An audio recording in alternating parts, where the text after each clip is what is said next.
Hey there guys, as you can already read by the title, you know that we are making bubble bars today. I'm Maddie and I'm your guide to all things fragrance here in the AFI DIY lab. So hit that like and subscribe button before we get started and then we can jump right into it.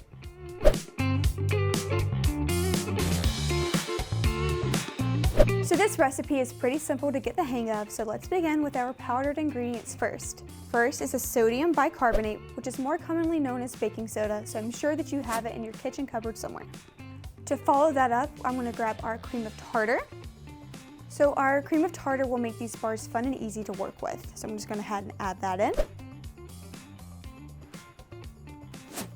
And now our next ingredient is SLSA.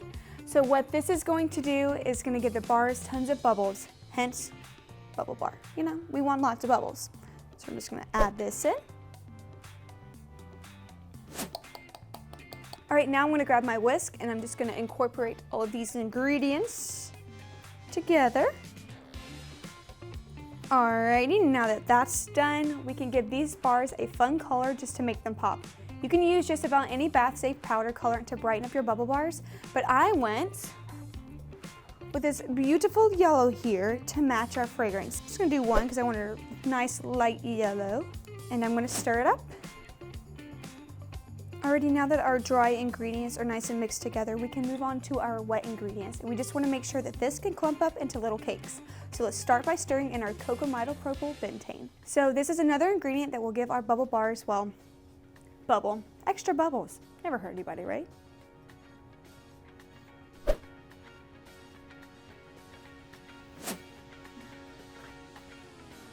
Alrighty, and now for our next ingredient, I'm going to be adding in glycerin, which will help our bubble bars stay solid instead of crumbling.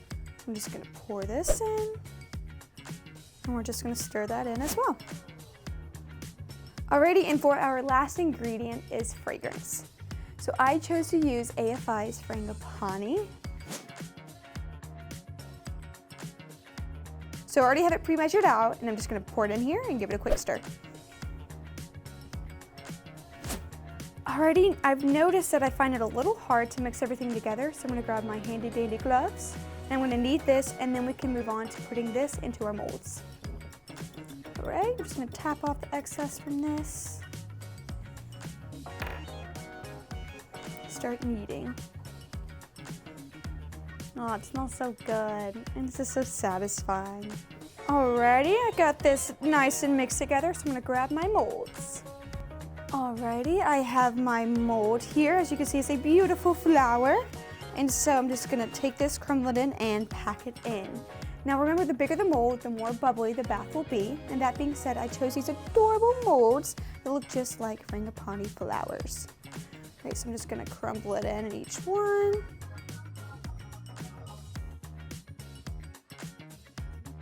Alrighty, now that I've made a beautiful mess and these are nice and compacted, we just need to let these dry for about 1 to 2 days depending on the humidity of your environment.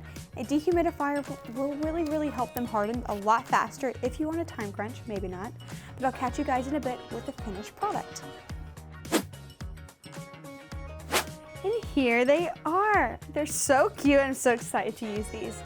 They are super easy to modify and customize for your brand, so don't be afraid to try out a new fragrance and color combo every time you make these. To use, you just crumble one under some running bath water and you watch the bubbles appear right before your very eyes. Oh, she's so pretty! Each bubble bar costs us about 50 cents to make. They can be sold wholesale for about $1 to $2 and retail for $4 to $6. It pairs really nicely with our bubbly bath oil for an entire line of luxurious bath time fun. We hope you guys enjoyed following along with us today in the DIY lab. Tag us on any of our socials that are linked down below to show us your creations and request what you want to see us make next. We always love seeing what you guys have to say. As always, I'm Maddie and I can't wait to catch you guys again really soon. Bye!